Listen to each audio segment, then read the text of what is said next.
Hi there, welcome to my YouTube channel, Inspire to Travel with Bev.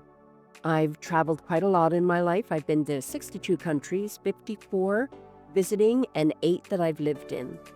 I've traveled through Asia, Africa, and South America. My main purpose for this channel is to inspire people to travel, as I said. I've traveled by plane, by ship, by boat, by donkey, by train. So let's see where we can go. This particular one, we're looking at some imperial cities in Morocco. Morocco is my favorite country, probably. It's easy to get to Morocco. From North America, you'd fly into Europe somewhere and then down. Morocco is on the west coast of Africa, the very top. It has lots of authentic buildings. The people are wonderful and they're full of culture. You can go through the mountains, you can do a camel trek into the desert, and there are also some Roman ruins that are quite remarkable. 5 fun facts about Morocco. They have labyrinthine medinas, so that's the old town, and lots of alleys interconnecting. You need a guide most times.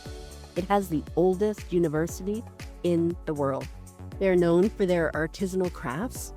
The artisans have learned techniques passed down through generations, and it shows in the products.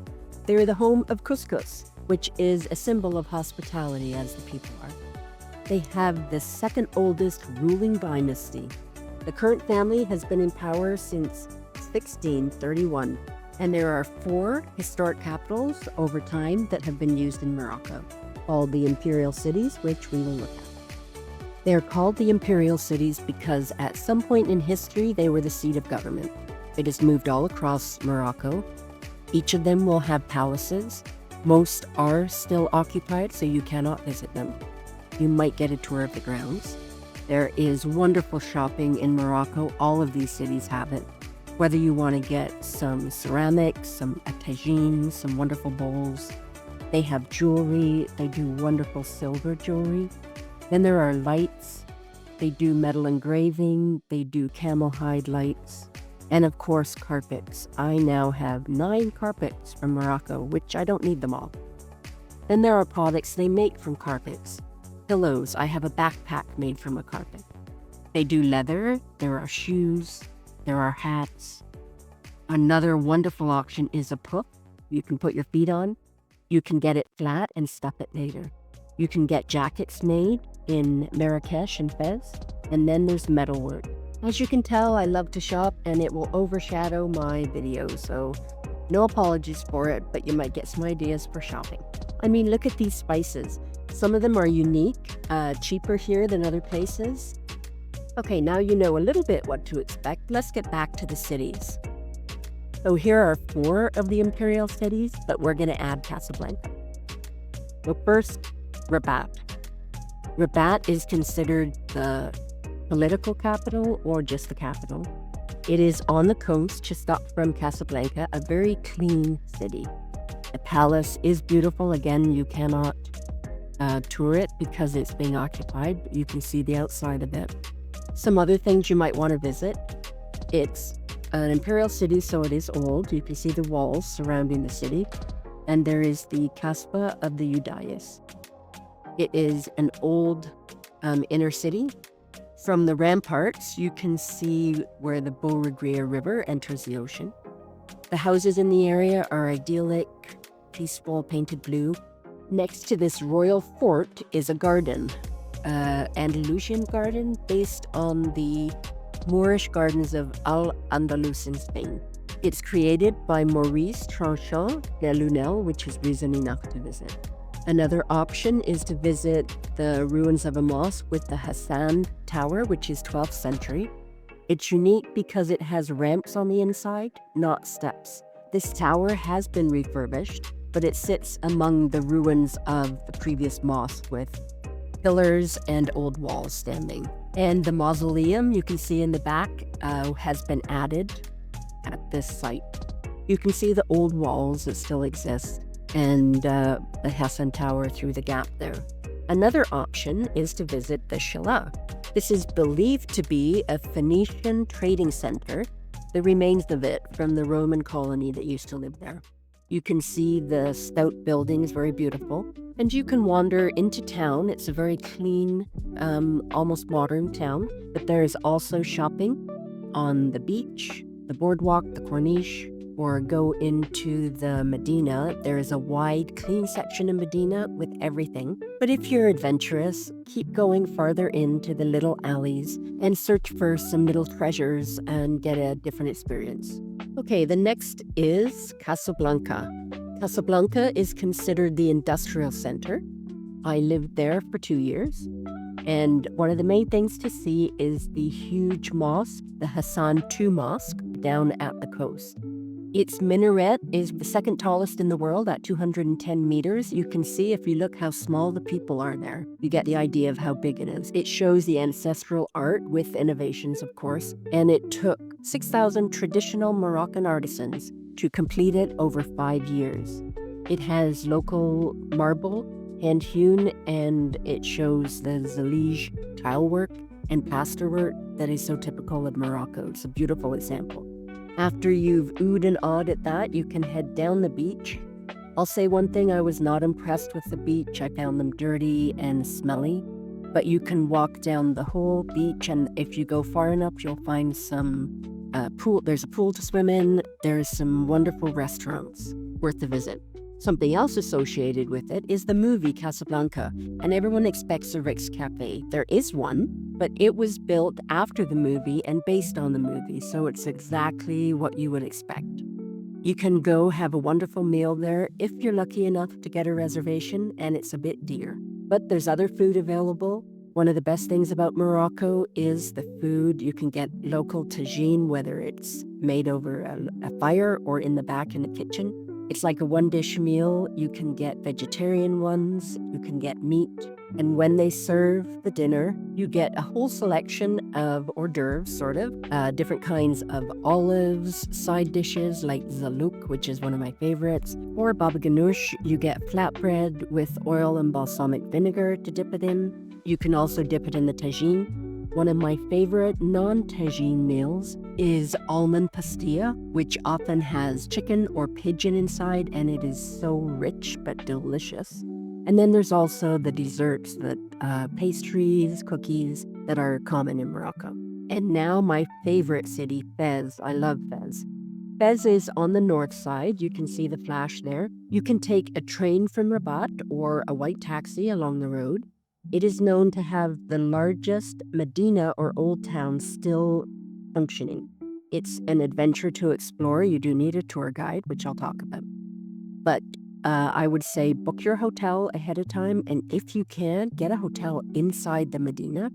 I would check out your room. You might get some ideas for things to buy in the markets. But the old town is very authentic. People still live there and run their businesses from there. There are loads of walking tours. Check out TripAdvisor for the perfect one or ask your hostess to book one. Usually you would meet your guide in the central square where everything starts. And then you go into the Medina. You can only walk. You'll see mosques. The women are not allowed in. Speaking of women, they're often behind these fancy lattice work or louvers so that they have the privacy within their home. They're not exposed. You can see magnificent woodwork and metalwork on the doors. Make sure to notice these things. Your guide will probably point them out. This is the Zalige tile, a fountain. I mean, look how big it is compared to me. The plaster work, I mentioned that it was on the Hassan II Mosque. The woodwork is ancient. It's so delicate. They'll have verses written on the wall with the plasterwork. This is gypsum plasterwork, famous in Morocco. Your guide might take you to some schools, either music schools or a boys' school. This reflecting pond is in one of them, very beautiful. The oldest inn is still there, where they weighed all the goods coming in the old city. Look at the woodwork and the plasterwork. It has that Moorish look. You have to make sure to notice this. The alleys are small, there's no room for cars. They are crowded. People need to get their goods through. You'll hear balak. If they yell balak, get out of the way, a donkey is coming. Donkeys are the workhorses there. They carry everything and they move fast sometimes. And of course, there will be products to buy throughout. There are a lot of artisans. You see people working, doing handwork, banging out metal bowls like this. And you'll see a little shop that will sell the product that the man in front is making. It's quite amazing to see them working on something and then being able to buy it. There are little shops they make bread, they do bakery and pastry. This lady is hand turning the pastry on a hot stone. There are public ovens that you can go and bake bread. Butcher shops, if they show this, a camel head, they sell camel meat. There is a big tannery within the Medina of Fez. You can tour the facility and see how they actually process it. If you're vegan, I might stay away if I were you. The tannery has a whole bunch of pits like this. They have the dye in the front, the color, and then at the back you see the white or lime. So the lime ones is where they actually clean the skins and treat them. And then they will put them in the color vats. And they are hand turned. So the people have their feet in there. They're swishing them around. They're taking them out. They're changing them from color to color. It smells bad, but you get to see the whole process. And sometimes they have the wool as well, not just the leather. Yellow leather is dyed using saffron. If you know anything about saffron, it is very expensive. There's a yellow, there is a red saffron, yellow and orange. They mix it by hand and put it in these buckets and then apply it onto the leather by hand, very careful.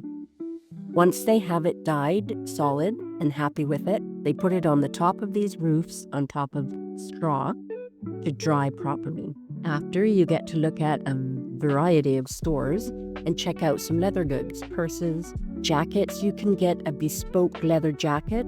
They'll take your measurements, they'll deliver it right to your hotel if you're there a couple days. I have a brown one and a suede one from Morocco. And of course, because it's an imperial city, there's the palace. This is a beautiful one, not far from the Medina. You can see the amazing doors. I wish I had a better picture for you. And there are fountains in front. It's just a nice, relaxing place. Also, Fez has districts. I'd suggest a city tour to see some of them, and that's Fez. And Marrakesh is next. Everyone's heard of Marrakesh. It's kind of in the middle. It is known as the doorway to the desert, the doorway to the mountain. It's just got a great location. This is one of the old original gates. Notice the red walls. It is referred to as Marrakesh Red.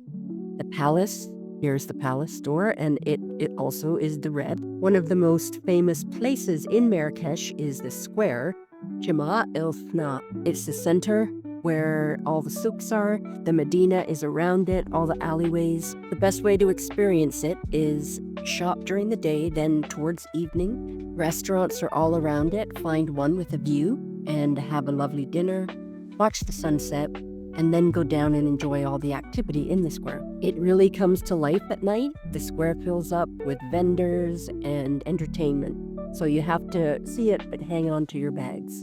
And then go buy that one article you've been thinking about all during dinner, whether a fancy light. Mark your store, go back to it after you've had dinner. Look at all the lights and I could hardly decide which ones to buy.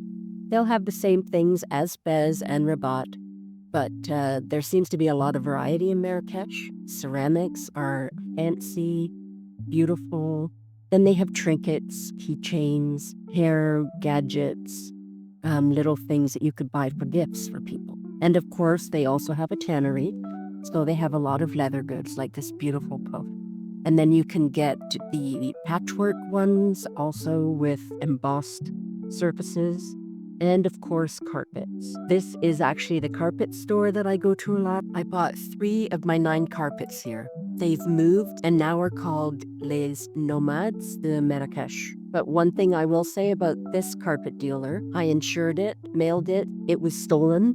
We were able to get a replacement just by looking at hundreds of pictures he sent us through internet. We chose one and he mailed it to us. For entertainment, this is the water cellar from the old days. He would carry water and you would buy it from him. He'd put some in a glass for you. Down in the square, there are snake charmers and you can throw money in as they do it. If you stand there too long, they'll come put a snake around your neck. And I didn't realize till I saw this picture that there were 2 snakes, a python and a cobra by my feet. A little bit scary after the fact. visit some places in the town, Bahia Palace, which is quite pretty on the inside. Then, of course, there's the Imperial Palace, but again, you cannot enter it because it is occupied. And last is Meknes. Meknes, to me, it's more mountainous.